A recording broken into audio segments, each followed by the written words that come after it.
প্রিয় দর্শক, আমন্ত্রণ জানাচ্ছি টিভিএন 24 এর নিয়মিত আয়োজন টিভিএন নলেজ দেখার জন্য। সাথে আছি ডক্টর সজল আশফাক। দর্শক, আপনারা জানেন যে আমাদের অনুষ্ঠানটি নিউ ইয়র্ক থেকে সম্প্রচারিত হচ্ছে এবং স্বাস্থ্য বিষয়ক এই অনুষ্ঠানের প্রতিটি পর্বে আমরা একটি বিষয় নিয়ে কথা বলি এবং আমাদের সাথে থাকেন একজন বিশেষজ্ঞ চিকিৎসক।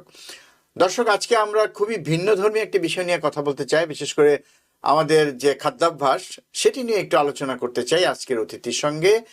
আমাদের আজকের বিষয় যে আমরা যেসব খাবার দাবার খাই, আমরা বাংলাদেশিরা যেসব খাবার দাবার খাই, সেই সব খাবার দাবারই আমাদের অসুস্থতার পিছনে একটা অন্যতম কারণ কিনা সেটা আমরা আজকে শুনবো আমাদের আলোচকের কাছ থেকে। আমাদের আজকের এই আলোচনায় অংশ নিচ্ছে নিউ ইয়র্কের প্রথিতযশা ইন্টারভেনশনাল কার্ডিওলজিস্ট ডাক্তার মঞ্জুর মোর্শেদ। ডাক্তার মঞ্জুর মোর্শেদ, আপনাকে স্বাগত জানাচ্ছি আমাদের আজকের এই অনুষ্ঠানে। ধন্যবাদ সবাইকে। আসসালামু আলাইকুম। আমি আন্তরিকভাবে ধন্যবাদ জানাচ্ছি শ্রদ্ধেয় ডক্টর সজল আশফাক ভাইকে এবং টিভিএন 24 কর্তৃপক্ষকে আমাকে সুযোগ করে দেওয়ার জন্য, এবং সবচেয়ে বেশি আন্তরিক শুভেচ্ছা জানাচ্ছি, ধন্যবাদ জানাচ্ছি আমার দর্শক বৃন্দকে যারা এই অনুষ্ঠানটি দেখছেন। জি, অবশ্যই আপনাকে অনেক ধন্যবাদ আমাদের সাথে যোগ দেওয়ার জন্য। তো দর্শক, যেটা বলছিলাম যে আমাদের খাদ্যাভ্যাস, এখানে আসলে আমাদের বললে যে শুধু বাংলাদেশিদের খাদ্যাভ্যাসের কথা আসে তা না। আমাদের আশেপাশে যেসব দেশ রয়েছে বিশেষ করে দক্ষিণ এশীয় অঞ্চলের, আমরা কিন্তু যদি একটু লক্ষ্য করি আমাদের খাবার দাবারের যে আইটেমগুলো আছে সেগুলো অনেকটা একই রকম। আমরা একই ধরনের খাবার দাবার প্রায় পছন্দ করি। তো এক্ষেত্রে এটা বলা যায় যে সাউথ এশিয়ান যদি বলি, সেটা বললে বোধহয় আরো বেশি ভালো হয়। তো ডাক্তার মঞ্জুর মোর্শেদ, এই যে খাবার দাবার নিয়ে হঠাৎ এই অসুস্থতার কারণ কি না, এই প্রসঙ্গটাই বা হঠাৎ করে কেন আসছে বা এর পিছনে কারণ কি? জি, খুবই সুন্দর প্রশ্ন। আসলে খাবারটা মেইন সমস্যা না। সমস্যাটা হলো আমরা কি ধরনের খাবার খাচ্ছি। আমরা কি উচ্চ কার্বোহাইড্রেট খাচ্ছি, নাকি আপনার কম প্রোটিন জাতীয় খাবার খাচ্ছি, নাকি বেশি তেল ভাজা পোড়া সেগুলি খাচ্ছি, বেশি মিষ্টি খাচ্ছি কিনা, এগুলি কিন্তু আপনার ফ্যাক্টর হয়ে দাঁড়ায়। কারণ আপনি যদি বেশি কার্বোহাইড্রেট খেয়ে থাকেন তখন সেটি রক্তে গ্লুকোজটা বাড়াতে পারে। আবার সেই সাথে সাথে যদি আপনি কম প্রোটিন খেয়ে থাকেন তাহলে আপনার ক্ষুধাটা বেশি থাকবে, বেশি খাবেন, আপনার মাসলটা ঠিক মতো গ্রোথ হবে না, আপনার পেটটা ভরবে না। হ্যাঁ, এবং আফটার অল কিন্তু আপনার ফ্যাটটা বেড়ে যাবে। এবং সেই সাথে সাথে আপনি যদি বেশি মিষ্টি খেয়ে থাকেন এবং অ্যাগেন সেটিও কার্বোহাইড্রেটের মধ্যে পড়ে থাকে, অ্যাগেন সেটি আপনার কিন্তু ভিসারাল ফ্যাট, যেটি আপনার বিভিন্ন ধরনের ফ্যাট গুলো কিন্তু আপনার শরীরের মধ্যে অ্যাকুমুলেট হতে পারে এবং সেটি আমাদের জন্য ক্ষতি হতে পারে। অনেক ধন্যবাদ। তার মানে হচ্ছে যে আপনি যেটা বলতে চাচ্ছেন যে খাবার দাবারের সাথে একটা মানে সুস্থতার একটা বড় ধরনের সম্পর্ক রয়েছে এবং রোগ সৃষ্টির পেছনেও খাবার দাবারের অনেক সময় ভূমিকা থাকে, আমরা সেটা জানি।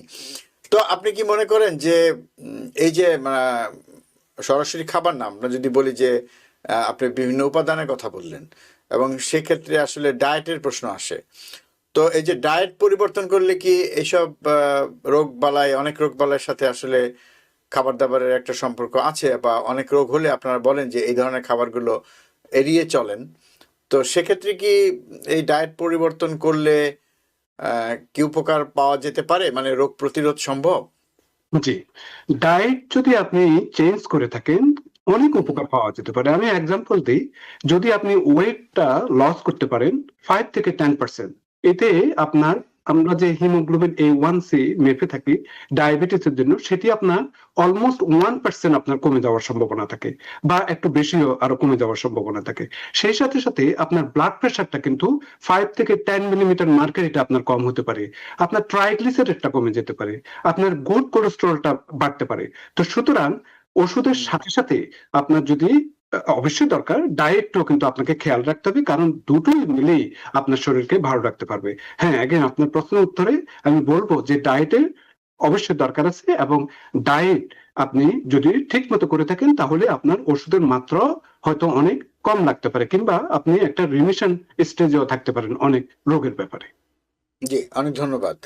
তার মানে কি এটা বলা যায়, কেউ যদি মানে অল্প বয়সে বা তরুণ বয়সে বা যুবক বয়সে তারা যদি এই খাদ্যাভ্যাস পরিবর্তনের বিষয়টিকে তারা নিজেদের দৈনন্দিন জীবনে অন্তর্ভুক্ত করেন এবং স্বাস্থ্যকর খাবার বলতে আমরা যা বুঝি, এবং যেসব খাবার খেলে ডায়াবেটিস বা হৃদরোগ বা অন্যান্য রোগ থেকে দূরে থাকা যায়, সেই ধরনের খাবারের যদি আমরা অভ্যস্ত হই, সেগুলো যদি আমরা এড়িয়ে চলি, তাহলে কি তাদের ক্ষেত্রে হৃদরোগের ঝুঁকি বা ডায়াবেটিসের ঝুঁকি বা ডায়াবেটিস হওয়ার প্রবণতা ইত্যাদি নানা বিষয় কি প্রতিরোধ করা সম্ভব, বা তার আগমনকে বিলম্বিত করা সম্ভব?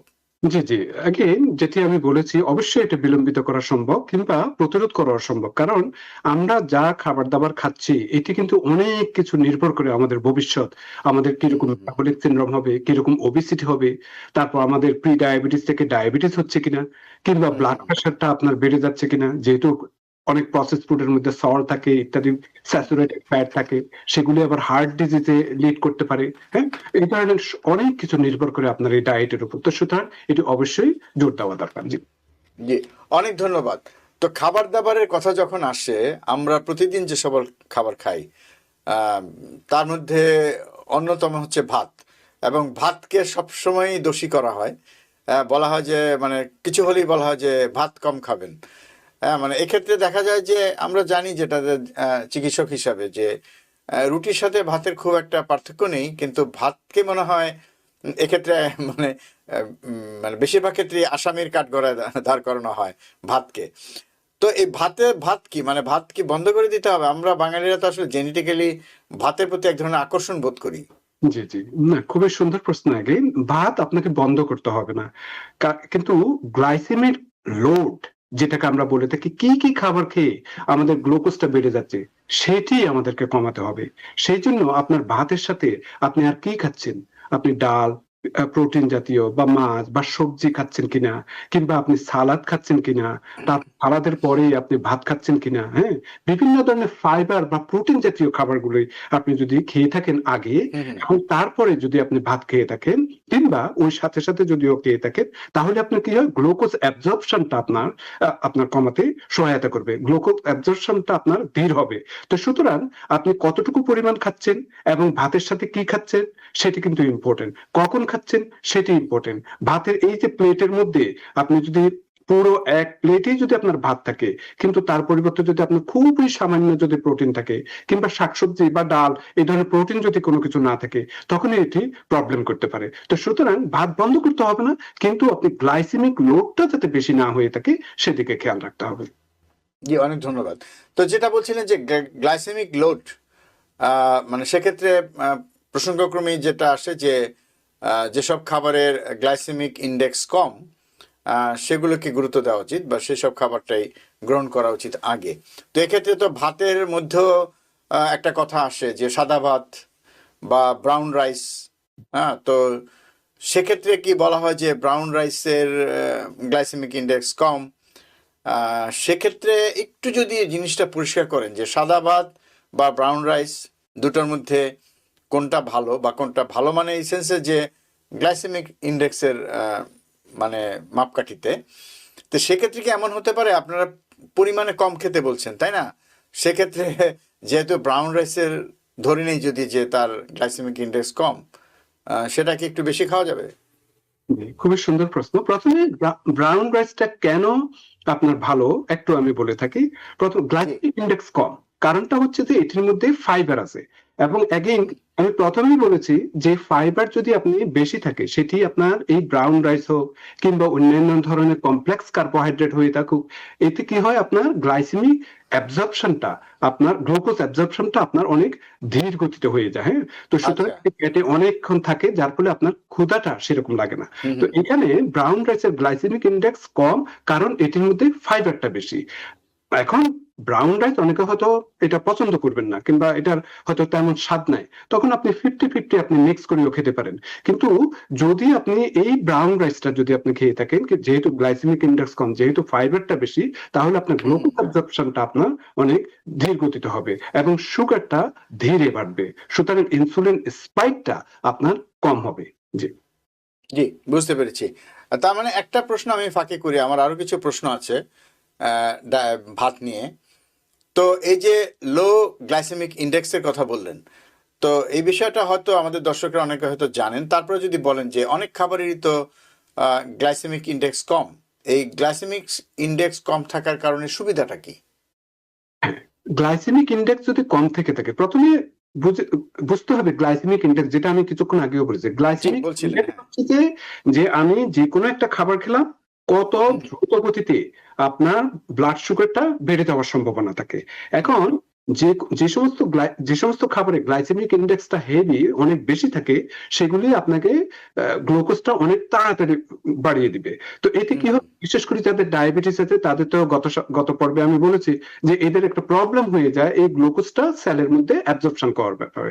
এখন সেই গ্লুকোজটা যদি আপনার শরীরের রক্তের মধ্যে যদি বেশি প্রবাহিত হয়ে থাকে, তখন আপনার গ্লুকোজের স্পাইক হতে পারে, আপনার গ্লুকোজ খুবই বেশি হয়ে যাওয়ার জন্য বিভিন্ন ধরনের সিমটম হতে পারে। তো এই হুম, জন্য গ্লাইসেমিক ইন্ডেক্স যে সমস্ত খাবারে কম আছে সেগুলোর দিকে একটু খেয়াল রাখতে হবে। এবং এইটি করার জন্য আপনি যেটি বললাম, খাদ্যকে কিভাবে আপনি কম গ্লাইসেমিক ইন্ডেক্স খাবার জাতীয় সেগুলো খাওয়া যেতে পারে, কিংবা ভাতের সাথে আর কি খেলে বা কিভাবে খেলে আপনার সেটি আপনার অ্যাবজর্পশনটা, গ্লুকোজ অ্যাবজর্পশনটা আপনার কম হবে এবং আপনি হুম, সারাদিন একটা নির্দিষ্ট একটা স্টেডি লেভেলে থাকবেন, সেদিকে একটু খেয়াল রাখতে হবে। এই জন্য পেয়ারিং করতে হবে। পেয়ারিং মানে কি, আপনি খাবারের সাথে আর কি খাচ্ছেন এবং সেটি আপনি কি পরিমাণ খাচ্ছেন, সেটিতে আপনার মাছ আছে কিনা, ডিম আছে কিনা, চিকেন আছে কিনা, হ্যাঁ, সবজি আছে কিনা। সবজি আছে কিনা, এগুলো কিন্তু দেখতে হবে।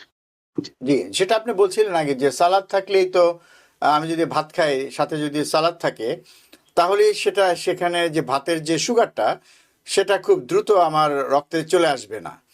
এবং যেটা আপনি বলছিলেন, আমি দর্শকদের সুবিধার জন্য আবারও এটা বলি, কারণ অনেকের মধ্যে হয়তো এই নিয়ে একটা কনফিউশন থাকে যে এই লো গ্লাইসেমিক ইন্ডেক্সের খাবার দাবার খেলে লাভটা কি। তো সেটা হলো যে লাভটা তো এটাই যে সুগারটা খুব দ্রুত রক্তে বাড়বে না এবং সুগারটা স্বাভাবিক মাত্রায় হয়তো থাকবে। যেটা আপনি বললেন যে স্পাইক, এটা তার যে স্বাভাবিক মাত্রা সেটা অতিক্রম করে যাবে না, গেলেই তো অনেক সমস্যা, তাই না?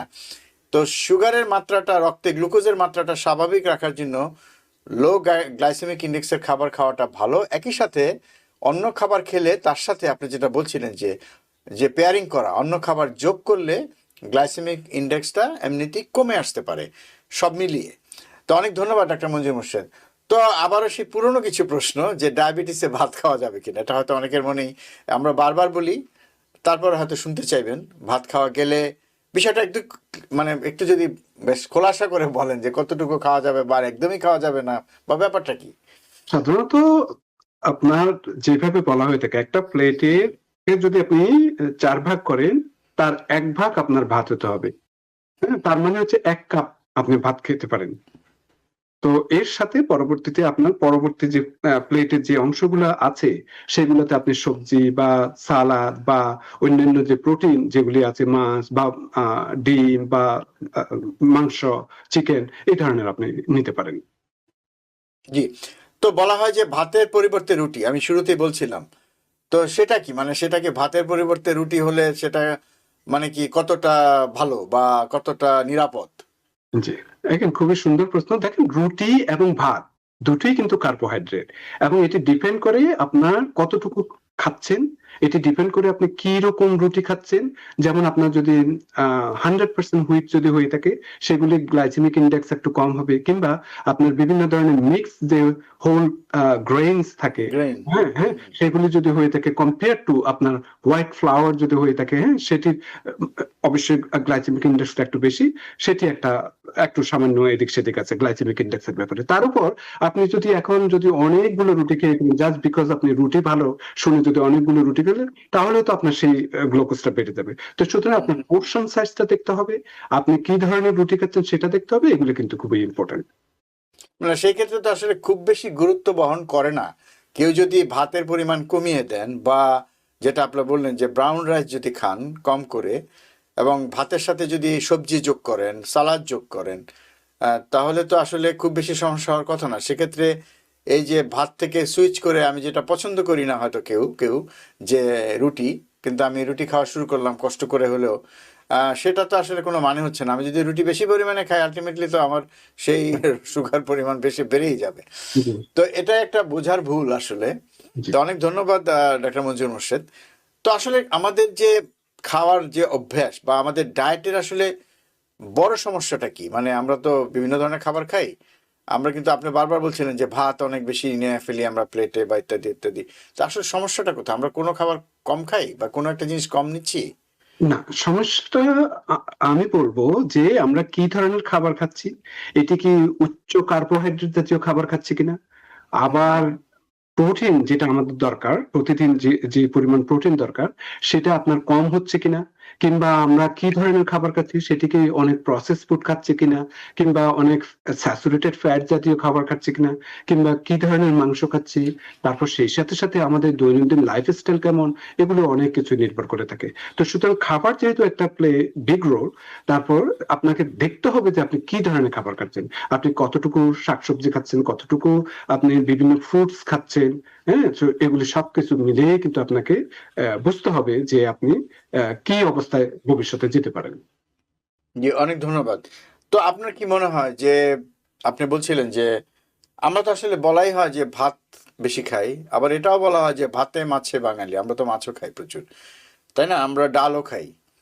তো এক্ষেত্রে আপনার অবজারভেশন কি, বা আপনি তো আপনার রোগীদের কাছ থেকে তো শোনেন, বা আমরাও তো দেখি, একটু মিলিয়ে দেখতে চাই যে আমার তো মনে হয় যে আমরা সবজিটা কম খাই, হয়তো দিনে দিনে আমাদের সবজি খাওয়ার প্রবণতা বাড়ছে, একই সাথে আমরা প্রোটিনটাও কম খাই বা রেড মিটটা বেশি খাই, অতি তৈলাক্ত খাবার খাই। জি, তো সংকটটা কি সে থেকে শুরু হয় কিনা, মানে অতিরিক্ত চর্বি, অতিরিক্ত ঘি, তেল, রিচ খাবার, জি, রেড মিট, ভাত, সবজি, মানে যেটা বলা যে মানে প্রোটিন, যেটা মানে অন্য সোর্স থেকে যে প্রোটিন, রেড মিট ছাড়া, সেটা পরিমাণ কম। আপনার কি মনে হয় যে কি চলছে বা কি হচ্ছে, কি হওয়া উচিত? না, আপনি ঠিকই বলেছেন যে আমরা সাধারণত ভাত বেশি খেয়ে ফেলি, আমরা একবার দুইবার দ্বিতীয়বার, কিন্তু হয়তো মাছ এক টুকরা, অনেক সময় ডাল থাকে না, ডাল থাকলেও বেশি খাওয়া হয় না। তো এই আবার সবজিটা বেশি খাওয়া হয় না। আপনি যেটি বলেছেন যে বিভিন্ন ধরনের ঘি জাতীয় বা অনেক হাই হ্যাঁ, ফ্যাট বিরিয়ানি। বেশি বেশি খাওয়া হয়ে থাকে। এখন ইদানিং তো রেস্টুরেন্টে এখন সাদা ভাত দেখাই যায় না। যদি সাদা হ্যাঁ, ভাত দেখা যায় তাও সিম্পল সাদা, কোনো ব্রাউন খুব রাইস। ভালো বলেছেন, জি, জি, সেটাই। জি। একসময় দেখতাম রেস্টুরেন্টে অনেক সাদা ভাত হইতো, এখন দেখি যে সব মানে বিরিয়ানি ছাড়া আর কিছু নাই। তো এগুলোই হ্যাঁ, বিরিয়ানি তেহারি ছাড়া আসলে পাওয়া মুশকিল। উল্টো আসলে রেস্টুরেন্টগুলো আরো বেশি, মানে খাবারগুলো ভালো, খাওয়া তো মানে সুস্বাদু খাবার, আমাদের পছন্দের খাবার, কিন্তু প্রতিনিয়ত এসব খাবার খেতে থাকলে তো সমস্যা আসলে। জি, আর আপনি আমার সাথে একমত হবেন কি না যে আমার যেটা অবজারভেশন, যে আজ থেকে যদি 20 বছর আগের কথা চিন্তা করেন, যে এখন আমার মনে হয় যে প্রত্যেকটা ঘরে ঘরেই এই যে আপনি বললেন না বিরিয়ানি, তেহারি, মানে এই জাতীয় খাবার, রিচ ফুড, এগুলো আমাদের গৃহিণীরা বা কর্তা ব্যক্তিরাও বাসায় তৈরি করছেন, সেগুলো অনেক খুব ভালোভাবেই তৈরি করছেন। এখন রেস্টুরেন্টের উপর নির্ভর করতে হচ্ছে না, কিন্তু এই ইউটিউবের বদৌলতে আমাদের কিন্তু এইসব রিচ খাবার এখন বাসায় তৈরি হচ্ছে। তো তো সেক্ষেত্রে কিন্তু আমাদের এই খাদ্যাভ্যাসটা, মানে আমরা যেসব খাবারের জন্য মানে মাঝে মধ্যে রেস্টুরেন্টে যেতাম, এখন সেই খাবারগুলো নিয়মিত হয়ে যাচ্ছে, কিন্তু আপনি কি বলেন? জি, জি, আমি একমত আপনার সাথে। জি, সেটাই। তো প্রোটিন খাবারের কথা বলছিলেন আপনি, যে প্রতিদিন আমাদের একটা বড় সমস্যা যে আমরা মাছ, মানে মাছ, ভাতে মাছে বাঙালি, কিন্তু পরিমাণ মতো মাছ তো খাচ্ছি না, বা প্রোটিনটা কম হয়ে যাচ্ছে আমাদের।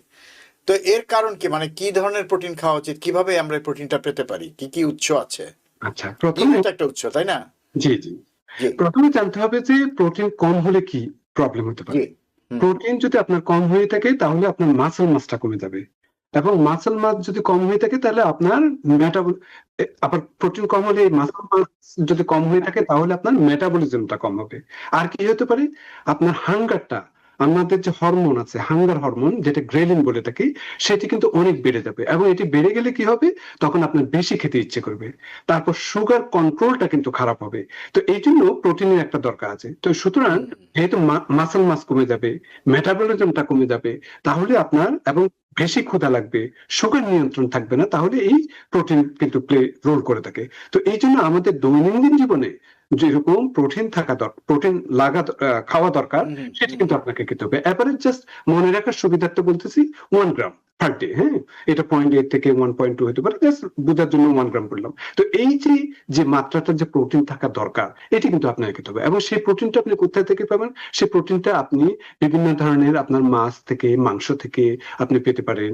হ্যাঁ, তারপর আপনার বিভিন্ন ধরনের আরো যে প্ল্যান্ট বেস প্রোটিন আছে যেগুলি, হ্যাঁ, সেগুলো থেকে খেতে পারেন। ভালো প্ল্যান্ট বেস প্রোটিন, যেমন অ্যাভোকাডো বলে থাকেন, হ্যাঁ, বিভিন্ন ধরনের আরো অন্যান্য খাবার থেকেও। তো এগুলো কিন্তু আপনাকে নিতে হবে।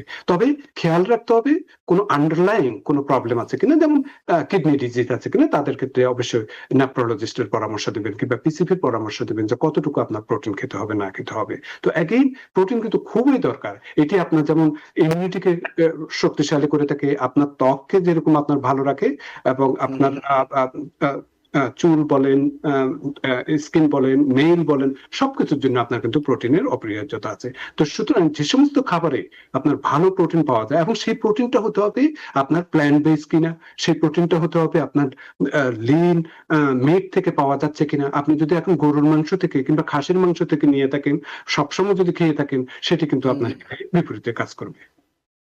সেটাই, মানে সেটাই, প্রোটিনের উৎসটা কি? মানে সেভাবে আপনি যেটা বলছেন যে মুরগির মাংস বা আমি যদি বলি গরু খাসির মাংস, দুটোর মধ্যে তুলনা করলে দুটোতেই অনেক ভালো প্রোটিন আছে, কিন্তু মুরগির মাংসটা প্রোটিনটা অনেক বেশি নিরাপদ সেক্ষেত্রে, তাই না? তো ডিমের ব্যাপারে কি বলবেন? ডিমেও তো প্রচুর প্রোটিন। জি জি, ডিম কিন্তু খুবই, ধরুন একজন সুস্থ মানুষ, আপনি বয়েল ডিম একটি করে খেতে পারেন দিনে, এবং ডিমের মধ্যে যে পরিমাণ আপনার প্রোটিন আছে, এটা কিন্তু শরীরের জন্য খুবই ভালো। এখন কুসুমের মধ্যে আপনার ফ্যাট আছে, হ্যাঁ, তো ধরুন একটা থেকে দুইটা ডিম এর মধ্যে আপনার 70-80 গ্রাম আপনার ফ্যাট পেতে পারেন। কিন্তু এখন যাদের আন্ডারলাইং হার্ট ডিজিজ আছে, তাদের ক্ষেত্রে একটু সতর্ক থাকতে হবে। যাদের হার্ট ডিজিজ আছে কিংবা স্টেন্ট পড়ানো আছে, তাদের ক্ষেত্রে। না হলে আপনার এমনকি ডায়াবেটিসদের জন্য কিংবা যারা মোটামুটি সুস্থ মানুষ, তাদের ক্ষেত্রে আপনি বয়েল এগ খেতে পারেন। আবার এগটা কিভাবে, আপনি যদি এখন ভাজা পোড়া করে খান কিংবা এই ধরনের খেলে, আপনি অনেক যদি অয়েল ব্যবহার করে থাকেন, তখন সেটি আপনার প্রবলেমেটিক হতে পারে। কিন্তু এমনি কিন্তু আপনি ডিম একটু করে খেতে পারেন। জি জি। আরেকটা প্রশ্ন আসে সবসময়, এবং বিভিন্ন সময় আমরা বিভিন্ন আলোচনায় শুনি যে রান্নার তেল যেটা, তো রান্নার তেল তো অনেক রকম তেল আছে, তো সেক্ষেত্রে তো কিছু কিছু রান্নাতে তো অবশ্যই তেল ব্যবহার করতে হয়, তেল ছাড়া তো আসলে রান্না হয় না। হ্যাঁ, তো সেক্ষেত্রে তেলের পরিমাণটা কিরকম হওয়া উচিত, বা কোন ধরনের তেলটা ব্যবহার করা ভালো? এবং বিভিন্ন ধরনের রান্না তো করা হয়, তো সেক্ষেত্রে মানে কোন কোন ধরনের তেল, মানে একটা দুটো না, মানে আপনি যদি কয়েকটা তেলের নাম বলেন, বা এগুলো বেশি মানে নিরাপদ বা অন্য তেলগুলির চেয়ে, মানে একই সাথে ঘিয়ের কথাও যদি একটু বলেন পাশাপাশি, কারণ অনেক খাবার তো ঘিও ব্যবহার করা হয়, তার পরিবর্তে হয়তো কোনো কোনো ক্ষেত্রে ঘিয়ের পরিবর্তে ঘিটা কমিয়ে দিয়ে তেলও করা যেতে পারে, সেটাও খারাপ না। তো এই বিষয়টা যদি একটু আলোচনা করেন। জি, প্রথমত আমাদের শরীরে কিন্তু এই অয়েলেরও প্রয়োজন আছে, হ্যাঁ, কারণ এর মধ্যে আপনার এসেনশিয়াল যে ফ্যাটি অ্যাসিড আছে, যেমন vitamin A, vitamin D, vitamin E, K, এগুলি কিন্তু আপনার আমরা যে অয়েল থেকে পেয়ে থাকি, সেটা আমাদের দরকার আছে। কিন্তু অতিরিক্ত যদি ব্যবহার করে থাকেন, তখনই প্রবলেম হয়ে থাকে। তারপর আপনি অয়েলটা কিভাবে ব্যবহার করছেন, সেটিও কিন্তু একটা প্রবলেম হতে পারে। ইন জেনারেল আমি কথা বলছি, হ্যাঁ। তো এখন আপনি যদি যে কোনো খাবার দাবারে, আপনি যেমন রান্না বান্নার জন্য যদি আপনি কম পরিমাণে তেল ব্যবহার করে থাকেন, ধরুন 2-3 চামচ পার ডে রান্নার জন্য, তো এগুলো ঠিক আছে। কিন্তু আপনি যদি অতিরিক্ত ব্যবহার করে থাকেন, অসম্ভব হাই হিটে ব্যবহার করে থাকেন, তখন সেটি আপনার অক্সিডেটিভ রেডিকেলে পরিণত হয়ে থাকে, তখন প্রবলেম হয়ে থাকে। আবার তেলটি যে আপনি কি কি কি রকম তেল ব্যবহার করছেন, যেমন আমি যদি এখন আপনাকে ইয়ের সাথে তুলনা করি, আপনার অলিভ অয়েলের সাথে তুলনা করি, সেই সাথে সাথে যদি আমি যদি অন্য কোনো অয়েলের সাথে যদি তুলনা করি, দুটোটা এক না। কেননা অলিভ অয়েল সম্পর্কে অনেক রিসার্চ হয়েছে, মেডিটেরিয়ান ডায়েট সম্পর্কে আমেরিকান কলেজ অফ কার্ডিওলজিতে বলা হয়েছে, এবং কেন মেডিটেরিয়ান ডায়েটে আপনার লঞ্জিভিটি কিংবা হার্ট হেলথি হয়ে থাকে, সেই ব্যাপারেও অনেক রিসার্চ হয়েছে, এবং এই জন্য একমত হয়েছেন যে অলিভ অয়েল আপনার ব্যবহার করা যেতে পারে। এখন দেখেন, আপনি যদি অলিভ অয়েল সেটা কিভাবে নিচ্ছে, আপনি যদি এখন অলিভ অয়েল ব্যবহার যদি রান্নাতেও করে থাকেন, অনেক বেশিও দিয়ে থাকেন, কিংবা অনেক হাই হিটেও যদি ব্যবহার করে থাকেন, তখন কিন্তু আপনার সেই প্রবলেম শুরু হতে পারে। তো সুতরাং আপনার পোর্শনটা কি, কিরকম ভাবে ব্যবহার করছেন, এগুলি কিন্তু খুবই ইম্পর্টেন্ট। অনেক ধন্যবাদ তো তেলের কথা আসলে আরেকটা কথা আসে, যেটা হচ্ছে যে ভাজা পোড়া। তো ভাজা পোড়া খাবার, তো অনেক ধরনের ভাজা পোড়া খাবার আমরা পছন্দ করি। তো সেক্ষেত্রে বলা হয় অনেক সময় যে সেগুলো ক্ষতিকর। আসলে কি সেগুলো ক্ষতিকর, বা কেন ক্ষতিকর? জি, দেখেন, ভাজা পোড়ার জন্য কি হয় আমাদের বেশি, যে কোনো ভাজা পোড়ার জন্য অনেক ডুবন্ত তেলের মধ্যে ভাজতে হয়। তার মানে অনেক আমরা অয়েল ব্যবহার করছি, সেটি একটা পয়েন্ট। আরেকটা হচ্ছে যে অনেক হাই হিটের মধ্যে আপনার সেটি ব্যবহার করা হয়ে থাকে। এগেইন, আবার সেই অয়েল গুলা রেস্টুরেন্ট বলেন কিংবা আমাদের ঘরে বলেন, অনেক সময় আমরা রিইউজ করে থাকি। তো এগুলো করলে কি হয়ে থাকে, তখন এটি অক্সিডাইজ লিপিড তৈরি করে, এবং যেটার দরুন আমাদের যে বিভিন্ন ভেসেল আছে, আর্টারি বা ভেইন আছে, এগুলোর যে এন্ডোথেলিয়াল ভিতরের যে লেয়ার আছে, এগুলো কিন্তু ড্যামেজ হয়ে যায়। তখনই আস্তে আস্তে আপনার এগুলো প্রবলেমেটিক সৃষ্টি হয়ে থাকে। তো এই যে ফ্যাট, ট্রান্সফ্যাট বা অক্সিডেশন যেটা হয়ে থাকে, এগুলো মোটামুটি কথা হচ্ছে যে একটি আমাদের শরীরের বিভিন্ন ভেসেল গুলো, এগুলি একটা প্রবলেমের সৃষ্টি হয়ে থাকে, এবং এই প্রবলেম গুলো হলে তখন প্ল্যাক ফরমেশন হয়ে থাকে। প্ল্যাকটা কি, আপনার এই কোলেস্টেরলটা আপনার ভেসেলের মধ্যে জমা হলে তখন আপনার ভেসেলটা তখন সরু হয়ে যায়, রক্তটা ঠিক মতো প্রবাহিত হতে পারে না, এবং এই রক্ত যদি প্রবাহিত না হয়ে থাকে তখন আপনার বিভিন্ন রোগ বলেন, হার্ট ডিজিজ বলেন, ইত্যাদি ইত্যাদি অনেক ধরনের প্রবলেম হতে পারে। তো এগেইন আমি যেটি বলছি, যে এই যে ভাজা পোড়া মানে হচ্ছে যে আপনার অনেক অয়েল ব্যবহার করা হয়ে থাকে, অনেক হাই টেম্পারেচার ব্যবহার করা হয়ে থাকে,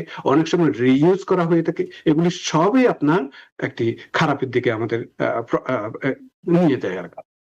অনেক ধন্যবাদ ডাক্তার মঞ্জুর মোর্শেদ। তো দর্শক, সময় হলো বিরতি নেবার। বিরতির পর আবার ফিরে আসবো অনুষ্ঠানে। আমরা আরো অনেক বিষয় আলোচনা করবো আজকে, তো আমাদের সাথেই থাকবেন। দর্শক, বিরতির পর আবার ফিরে এলাম অনুষ্ঠানে। সাথে আছি ডাক্তার সজল আশফাক, আমাদের আজকের অতিথি ইন্টারন্যাশনাল কার্ডিওলজিস্ট ডাক্তার মঞ্জুর মোর্শেদ। এবং আজকে আমরা কথা বলছি আমাদের খাদ্যাভ্যাস নিয়ে, এবং এই খাবারের সাথে মানে রোগবালাইয়ের কি কি সম্পর্ক আছে সেগুলো নিয়ে কথা বলছি। আমরা আলোচনা প্রায় শেষ ভাগে চলে এসেছি।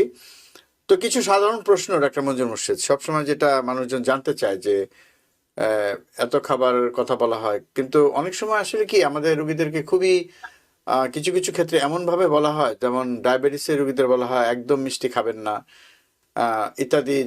এটা একটা প্রশ্ন। এবং সাথে আরেকটা প্রশ্ন করে রাখি, অনেকে বলেন যে না, আমি তো চায়ে চিনি খাই না, মধু খাচ্ছি। সেক্ষেত্রে উনি ভাবছেন যে মধুটা খুবই নিরাপদ।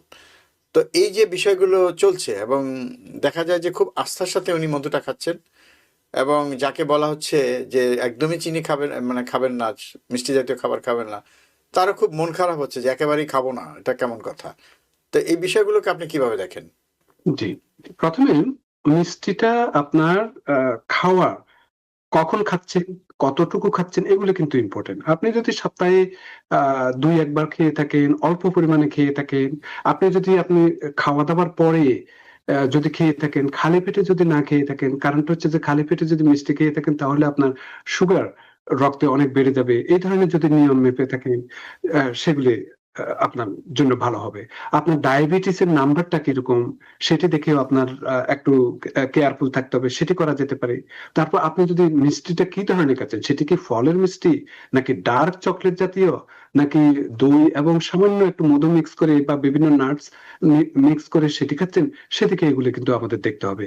আর আপনি যেটি বললেন যে মধুর ব্যাপারে, মধু এবং চিনি দোনোটাতেই কিন্তু আপনার ব্লাড সুগারের স্পাইক করতে পারে। কিন্তু এগেইন, আপনি যদি সুস্থ মানুষ হয়ে থেকে 1 থেকে 2 চামচ খেতে পারেন। ডায়াবেটিস হলে আপনি আধা চামচ থেকে 1 চামচ পর্যন্ত আপনি খাওয়া যেতে পারে। এখন আন্ডারলাইং ডিজিজ প্রসেসটা কি আছে সেটি দেখতে হবে। আপনার হার্ট ডিজিজ আছে কিনা, আপনার ট্রাইগ্লিসারাইডটা বেশি আছে কিনা, ব্যাড কোলেস্টেরলটা বেশি আছে কিনা, সেদিকেও খেয়াল রাখতে হবে। এগেইন, মিষ্টি খুব সীমিত পরিমাণে এবং খুব পরিকল্পিত ভাবে আপনাকে খেতে হবে। যে আপনি হ্যাঁ পেলেন, অনেক মিষ্টি খেয়ে ফেললেন, প্রতিদিন খেলেন বা খাচ্ছেন, তখন আপনার এটি পরবর্তীতে সমস্যা করতে পারে। সমস্যাগুলো আপনার ওজন বাড়াতে পারে, আপনার মেটাবলিক সিনড্রোম হতে পারে, আপনার ডায়াবেটিসের দিকে হতে পারে, কারণ আপনার ওবেসিটিটা বেড়ে যেতে পারে। তো এই ধরনের প্রবলেম পারে। কিন্তু খাওয়া যাবে না এটা বলছি না, কি ধরনের মিষ্টি খাচ্ছেন, কতটুকু খাচ্ছেন, কখন খাচ্ছেন, সেটি যেটা আমি এক্সপ্লেন করলাম সেদিকে খেয়াল রাখতে হবে। সেটাই, মানে খাওয়ার পরে সুগারটা কতটুকু বাড়ছে, কিভাবে বাড়ছে, সেটা আমার শরীরের উপরে কি প্রভাব ফেলছে, সেটাই গুরুত্বপূর্ণ বিষয়। এবং আমরা আপনি যেটা বললেন যে চিনি এবং মধুর মধ্যে যে খুব বেশি পার্থক্য আছে তা না, মানে মানে সুগার বাড়ার ক্ষেত্রে সেটা নেই, কিন্তু হয়তো বা মধুতে কিছু অ্যান্টিঅক্সিডেন্ট আছে, আর কিছু উপাদান আছে, সেই একটা বেনিফিট আমি পাবো। কিন্তু আমার সুগার নিয়ন্ত্রণের ক্ষেত্রে মধু খেয়ে চিনির চেয়ে খুব ভালো থাকবো সেটা বোধহয় আশা করা ঠিক না।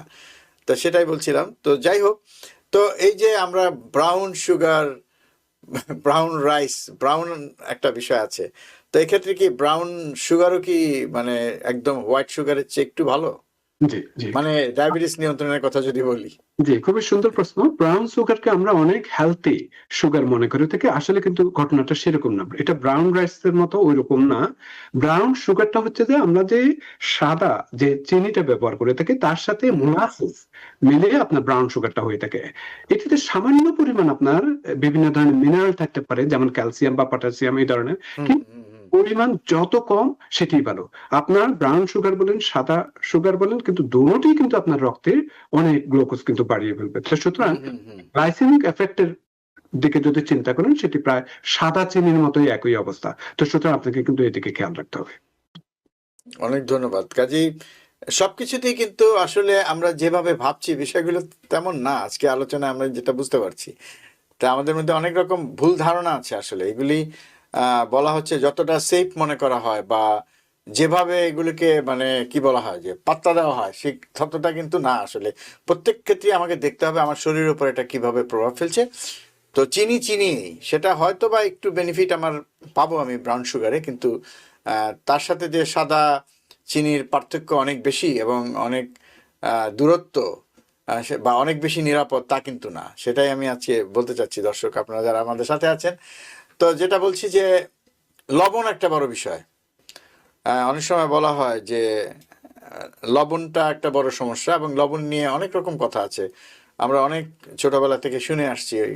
কেউ কেউ বলছেন যে আমি তো লবণ, কি বলে যে গ্রামের ভাষায়, আমি তো লবণ টেলে খাই, মানে ভেজে খাই। তো ভেজে খেলে মনে হচ্ছে যে তাতে বোধহয় লবণের কার্যকারিতা কমে যায়, স্বাদটা থাকে, তাতে রক্তচাপে প্রভাব ফেলে না। এগুলো ধারণাও আছে, আরো অনেক ধারণাই আছে। আপনিও আমরা দেখি বিভিন্ন সময় এগুলি নিয়ে কথা বলেন।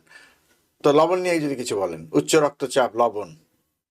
জি জি, লবণ দেখেন, আমরা কেমিক্যাল ভাষায় যেটা বলে থাকি সোডিয়াম ক্লোরাইড, এটার মধ্যে সোডিয়াম আছে। এই সোডিয়ামটা কি করে, সোডিয়ামটা আমাদের যে শরীরে যে ইন্ট্রাভাস্কুলার ভলিউম আছে এটা বাড়িয়ে ফেলে এবং ওয়াটার রিটেনশনের মাধ্যমে, যার ফলে আপনার ব্লাড প্রেশারটা বাড়াবে। তো সুতরাং লবণ বিশেষ করে যাদের ডায়াবেটিস আছে, যাদের আপনার প্রেশার আছে কিংবা হার্ট ডিজিজ আছে, এদের ক্ষেত্রে কিংবা কনজেস্টিভ হার্ট ফেলিওর আছে, এদের কিন্তু খুবই খেয়াল রাখতে হবে। এগুলো একটির সাথে আরেকটির সাথে যোগসূত্র আছে। তো আপনাকে যেটি করতে হবে, যে পরিমাণ লবণ আপনাকে খেতে বলে, যেমন আপনার 5 গ্রাম কথা বলে থাকে, তো এটি কিরকম, আপনার 1 চা চামচ, এর চেয়ে বেশি হওয়া উচিত না। হ্যাঁ, তো এর থেকে যদি আপনার বেশি হয়ে থাকে তখন এই ধরনের বিভিন্ন প্রবলেম হতে পারে। তো সেদিকে আপনাকে একটু খেয়াল রাখতে হবে যে আপনি কতটুকু লবণ খাচ্ছেন, কি রকম খাবার খাচ্ছেন। সেগুলোর মধ্যে আবার লবণ অনেক দেওয়া থাকে, যেমন প্রসেস ফুডসে।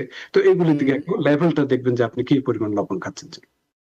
সেটাই, আমরা ভাতে লবণ খাচ্ছি বা যেটাকে বলি পাতে লবণ খাচ্ছি কিনা সেটা তো আছেই। রান্নার সময় কতটুকু লবণ ব্যবহার করতে হয়, মানে সেটা তো আসলে করতে হবে, উপায় তো নেই, সেটা না হলে তো খাবার খাওয়া যাবে না। কিন্তু আপনি যেটা বললেন খুবই গুরুত্বপূর্ণ, যে প্রসেস ফুড, এবং শুধু প্রসেস ফুড কেন, আমি যদি বলি যে আমরা যে বিভিন্ন ধরনের সস খাই বা চিপস খাই, সেগুলি কিন্তু অনেক লবণ, অনেক প্রত্যেকটা খাবারে কিন্তু অনেক লবণ, আমরা লক্ষ্য রাখি না আসলে। তো লবণ নানাভাবে কিন্তু আমাদের শরীরে ঢুকে যাচ্ছে, তাই না? তো সেটাই। আচ্ছা, ফলের ব্যাপারে যেমন বললেন আপনি যে আমরা একটু ফল টল খেতে পারি, তো সেক্ষেত্রে তো সব ফল কি আসলে সুস্থ মানুষ সবই খেতে পারবে? আমি যদি বলি যে ডায়াবেটিসের রোগীদের জন্য বিশেষ করে, আপনি কোন ফলকে আসলে ডায়াবেটিস রোগীদের জন্য আসলে প্রযোজ্য মনে করেন? জি, again, ওই যে গ্লাইসেমিক ইন্ডেক্স এর কথা বললাম, যে সমস্ত ফল, সোজা কথা হচ্ছে যে সমস্ত ফল খুব মিষ্টি, যেমন আমি যদি আম বলে থাকি, আঙ্গুর বলে থাকি, কলা, এগুলোতে মিষ্টি, এগুলো কিন্তু আপনার খুব সতর্কভাবে খেতে হবে। আর যে সমস্ত ফলে একটু মিষ্টিটা কম, যেমন আপেল, যেমন আপনি যদি গ্রিন আপেল নেন, একটু সাওয়ার, তো এটা খেতে পারেন। আপনি পেয়ারা খেতে পারেন। তারপর আপনি বিভিন্ন ধরনের বেরি জাতীয়, স্ট্রবেরি, ব্লুবেরি, ব্ল্যাকবেরি, এগুলো খেতে পারেন। তারপর কমলা, একটু পরিমিত পরিমাণ আপনি সেটা খেতে পারেন। এগুলো কিন্তু ডায়াবেটিস ফ্রেন্ডলি আপনার খাবার। যে সমস্ত খাবারে, যেমন আপনার, আমি যে কিছুক্ষণ আগে বললাম, তার সাথে আমি আরো অ্যাড করতে চাই, যেমন জ্যাকফ্রুট, কাঁঠাল, এখন কাঁঠাল অনেক পাওয়া যায়, তো সেগুলি আপনি খেতে পারেন। সেগুলি যদি আপনি খেয়ে থাকেন তাহলে আপনার গ্লাইসেমিক ইন্ডেক্সটা বেশি হওয়ার কারণে আপনার ব্লাড গ্লুকোজটা অনেক বেড়ে যাবে। তারপর আপনি ফলটা কিভাবে খাচ্ছেন, আপনি কি জুস করে খাচ্ছেন নাকি আপনি পুরো ফলটা খাচ্ছেন, সেদিকে খেয়াল রাখতে হবে। আপনি দেখেন এখন যদি আপনি অরেঞ্জটা নিয়ে যদি আপনি জুস করে থাকেন, যত ফাইবার আছে সবগুলো কিন্তু আপনার স্ট্রেনের মধ্যে থেকে গেছে, জুসটা আছে, কিন্তু ওইটাতে কিন্তু আপনার ব্লাড গ্লুকোজ অনেক বেড়ে যাবে কম্পেয়ার টু আপনি যদি একটা পুরো আপেলটা খান কিংবা পুরো যদি আপনার অরেঞ্জটা খান, সেটা কিন্তু আপনার অনেক বেনিফিশিয়াল হবে। কারণ ওই যে আবার ফাইবার ফাইবার যদি বেশি থাকে সেটি আপনার শরীরে কনস্টিপেশন বা ইত্যাদি অনেক কিছুই ভালো, সেই সাথে সাথে ব্লাড গ্লুকোজটা আপনার অনেক ধীর গতিতে বাড়াবে, সেটি কিন্তু ডায়াবেটিসের জন্য খুবই প্লাস পয়েন্ট। জি, অনেক ধন্যবাদ, অনেক ধন্যবাদ। একটা বিষয় বোধহয় আলোচনা করা উচিত, আমি জানি না আপনি একমত হবেন কিনা। আমাদের মধ্যে বিশেষ করে বাংলাদেশিদের মধ্যে রাতের খাবারটা দেরিতে খাওয়ার একটা প্রবণতা আছে। তো এই রাতের খাবার যে দেরিতে খাওয়া হয় এটাকে আপনি কিভাবে দেখেন, এটা একটা প্রশ্ন। জি আবার অনেকে বলা হয় যে রাতে ভাত খাই আমরা, আবার এই ভাতের ব্যাপারটা আবারও আসে। তো সেক্ষেত্রে রাতে কি ভিন্ন কোনো খাবার খাওয়া ভালো, জি বা ভাত কমিয়ে দিয়ে? জি প্রথমত আপনি কখন ঘুমাচ্ছেন? আপনি যদি ধরুন 10টায় ঘুমান, তাহলে 2 থেকে 3 ঘন্টা আগে আপনার ডিনারটা সেরে ফেলার চেষ্টা করবেন। হুম, ধরুন তখন যদি 10টা হয়, ধরুন 7টার দিকে ইয়ে করলেন। কেউ যদি আপনার 11টার দিকে ঘুমায়, তাহলে আরো 2-3 ঘন্টা মাইনাস করুন, সেরকম খেয়ে ফেলুন। কারণটা হচ্ছে যে আপনি যখন রাত্রেবেলা ঘুমাতে যাবেন তখন বডির মেটাবলিজমটা অনেক কমে যায়। বডির মেটাবলিজম যদি কমে যায় তখন আপনার কি হয়, সুগারটা আপনার অনেকক্ষণ রক্তের মধ্যে থাকে, তারপর এটি আপনার অনেক স্পাইক করে ফেলে, যেটা আপনার জন্য ভালো না। এবং ডাইজেশনের প্রবলেম, গ্যাস্ট্রিকের প্রবলেম এগুলো তো আছে এখানে, মানে একটু কম সংক্ষেপে এটা বললাম। আর যেটি আপনি আরেকটা বলছেন রাত্রেবেলায় ভাত খেতে পারবেন কিনা, এখন খেতে পারবেন কিন্তু পোর্শনটা আপনাকে কিন্তু কম রাখতে হবে, যেহেতু আপনার মেটাবলিজমটা কম হচ্ছে। সুতরাং আপনি খাওয়া দাওয়াটাও একটু কম করবেন, যাতে ব্লাড সুগারটা যাতে আপনার বেশি রাত্রেবেলায় না হয়ে থাকে। এবং সেই সাথে সাথে পোর্শনের সাথে সাথে আপনি আর কি খাচ্ছেন সেটিও কিন্তু একটু ফ্যাক্টর। তবে রাত্রেবেলা একটু কম খাওয়া বেটার আপনার দিনের বেলার তুলনায়, কারণ এগেইন ডাইজেশনের ব্যাপারে, মেটাবলিজমের ব্যাপারে এগুলি কিন্তু অনেক এফেক্ট করে থাকে। জি, আসলে আমাদের আরো অনেক প্রশ্ন ছিল, আমাদের শেষ করতে হবে। আমি একটা প্রশ্ন দিয়ে শেষ করতে চাই, সেটা হচ্ছে যে ভেজিটেরিয়ান ডায়েট বা এটা কি, মানে ভেজিটেরিয়ান ডায়েট বলতে আমরা কি বুঝবো, বা এটা কতটুকু ভালো? আমরা সবসময় শুনি এটা ভালো। একই সাথে আপনি মেডিটেরিয়ান ডায়েটের কথা বললেন, সেই ডায়েটটাই বাকি, সেখানে কি কি উপাদান থাকে যে কারণে এটা এত ভালো? জি, দেখেন ভেজিটেরিয়ান ডায়েট মানে শব্দটাই বলে দিচ্ছে আপনি ভেজিটেবল খাচ্ছেন, আপনি অন্য কোনো কিছু খাচ্ছেন না। তো ভেজিটেবল খেলে আমরা তো সবসময় বলি হ্যাঁ শাকসবজি বেশি ভালো, শাকসবজি, কিন্তু একটা রিসার্চে দেখা গিয়েছে, যেমন ইন্ডিয়াতে অনেক যারা হিন্দু ভাই বোনেরা আছেন অনেক ভেজিটেরিয়ান আছেন, কিন্তু এমন না যে যে ওনাদের হার্ট ডিজিজ হয় না। হার্ট ডিজিজ কিন্তু আপনার সমপরিমাণে হয়ে থাকে কিংবা বেশিও হতে পারে। কারণটা হচ্ছে যে আপনার ভেজিটেরিয়ান ডায়েট হলে অনেক ধরনের আপনার যে ভাইটামিনস আছে, যেমন আমি সংক্ষেপে বলে থাকি ভিটামিন B12, তারপর আয়রন, যেগুলি আপনি মাংস থেকে খেতে পারেন, এগুলো কিন্তু আপনার ঘাটতি হতে পারে এবং এগুলিও কিন্তু আমাদের শরীরের জন্য দরকার। একটা ব্যালেন্স ডায়েট রাখতে হবে। তো সুতরাং আপনি ভেজিটেরিয়ানরা আবার অনেকে কি করেন, অনেক সময় ওরা ভাজা পোড়াটা বেশি খেয়ে থাকেন, অনেক সময় হয়তো অয়েলটা বেশি ব্যবহার করে থাকেন। তো এগুলো কিন্তু আপনাকে খেয়াল রাখতে হবে। তো নিরামিষ ডায়েটের একটা ভালো দিক হচ্ছে যে বিশেষ করে ভেজিটেবল যারা খেয়ে থাকেন, হয়তো আপনার এলডিএল কোলেস্টেরলটা কমাতে পারে, হয়তো হার্টের ঝুঁকিটা কমাতে পারে, হয়তো ওজনটা নিয়ন্ত্রণ রাখতে পারে, কিন্তু আপনার বেশি ফাইবারের কারণে হয়তো ব্লাড গ্লুকোজটা হয়তো কমার সম্ভাবনা থাকে। কিন্তু আপনার কি ধরনের কতটুকু খাচ্ছেন কিংবা ভিটামিন B12 জাতীয় বা অন্য কোনো সাপ্লিমেন্ট যেগুলো দরকার সেগুলো নিচ্ছেন কিনা, এগুলো কিন্তু খেয়াল রাখতে হবে এবং এগুলি রক্তের মাধ্যমে আপনি জানতে পারবেন। তো একই আপনাকে একটা ব্যালেন্স ডায়েট রাখতে হবে, যাতে আপনার ওমেগা-3 ফ্যাটি অ্যাসিড বলেন, তারপর আয়রন বলেন, B12 এর কথা বললাম, জিঙ্ক বলেন, এই ধরনের বিভিন্ন সাপ্লিমেন্ট যদি দরকার হয়ে থাকে আপনাকে নিতে হবে। এবং শুধু যে ভাত সবজি এগুলো খেলে যে আপনি যে একদম সুস্থ থাকবেন সেরকম কথা না। আপনাকে আরো অন্যান্য যে সমস্ত ফ্যাক্টর গুলো আছে, আপনার অন্য ফ্যাক্টর গুলো, যেমন আপনার কোনো বদ অভ্যাস আছে কিনা, আপনি সেডেন্টারি লাইফস্টাইলে অভ্যস্ত কিনা, হ্যাঁ, তো এগুলো কিন্তু আপনাকে খেয়াল রাখতে হবে। সেটাই, মানে সুস্থ থাকাটা আসলে কোনো একটা নির্দিষ্ট বিষয়ের উপর নির্ভর করে না। যেমন খাবার দাবারের সব ধরনের খাবারই খাওয়া উচিত, এবং সব ধরনের খাবার খাওয়ার একটা নির্দিষ্ট পরিমাণ আছে, কোনটা কতটুকু খাবো। এবং আমি একই একটু সাথে আপনি, জি একটু অ্যাড করতে বলুন। চাই, বিশেষ করে যেহেতু, সরি টু ইন্টারাপ্ট ইউ, যে এই ভেজিটেরিয়ান কিন্তু ডায়েট গুলো কিন্তু আমি রিকমেন্ড করি না, বিশেষ করে গর্ভবতী মায়েদের জন্য। তারপর যে সমস্ত টিনেজ কিংবা শিশুরা যে গ্রোথ হচ্ছে তাদের ক্ষেত্রে, কিংবা বয়স্কদের অনেক নিউট্রিয়েন্ট দরকার, তাদের ক্ষেত্রে কিন্তু এটি আসলে উচিত প্রযোজ্য না। না। জি সেটাই। অনেক ধন্যবাদ ডক্টর মঞ্জুর মোর্শেদ। এবং একই সাথে আপনি যেটা শেষ ভাগে বললেন যে আমরা কি ধরনের জীবনযাপনে অভ্যস্ত, আমি কতটুকু চলাফেরা করি, ব্যায়াম করি কিনা ইত্যাদি বিষয় কিন্তু এই সুস্থ থাকার পেছনে এবং কি ধরনের খাবার খাবো বা খাচ্ছি সেটার উপর নির্ভর করে। আমি যদি অনেক বেশি চলাফেরা করতে পারি, ব্যায়াম করি, সেক্ষেত্রে হয়তো অনেক খাবারই আমি খেতে পারবো এবং সেক্ষেত্রে হয়তো অনেক রোগী আমাকে সহসা আক্রান্ত করতে পারবে না। তো ডাক্তার মঞ্জুর মোর্শেদ, অনেক ধন্যবাদ। আমাদের আলোচনা করার আরো অনেক বিষয় ছিল, তবে আসলে দীর্ঘ করা যাচ্ছে না, অনুষ্ঠান শেষ করতে হবে। আপনাকে অনেক ধন্যবাদ আমাদের সাথে যোগ দেওয়ার জন্য। Thank you. দর্শক, এতক্ষণ যারা আপনারা আমাদের সাথে ছিলেন আপনাদেরকে অনেক ধন্যবাদ। আমরা চেষ্টা করেছি আমাদের খাদ্যাভ্যাস নিয়ে কিছুটা কথা বলতে, কি কি পরিবর্তন আনা যেতে পারে এবং এই পরিবর্তন আনলে কি কি ধরনের লাভ হতে পারে সেটা আমরা আলোচনা করেছি। এবং এই পরিবর্তনগুলি আনা খুব কঠিন কিছু না, খুব মানে আমরা যদি একটু ইচ্ছা করি এবং সম্মিলিত প্রয়াসে পরিবারের সব সদস্য মিলে কিন্তু এই পরিবর্তনটা আনা সম্ভব। এবং তাহলেই আমরা একটা মানে স্বাস্থ্যকর খাবারে অভ্যস্ত হতে পারি এবং আমাদের পছন্দের খাবার দিয়ে কিন্তু আমরা এই কাজটা করতে পারি। তো আজকের এই অনুষ্ঠান থেকে যদি আপনারা উপকৃত হয়ে থাকেন তাহলে আমাদের এই প্রয়াসকে আমরা সার্থক মনে করব। সবাই ভালো থাকবেন, সুস্থ থাকবেন। আল্লাহ হাফিজ। TBN 24 টেলিভিশন দেখতে আজই কল করুন 7187776556। লগ ইন করুন www.totalcablebd.com। নিউ ইয়র্ক থেকে সম্প্রচারিত TBN 24 টেলিভিশন বিশ্বজুড়ে বাঙালির কণ্ঠস্বর।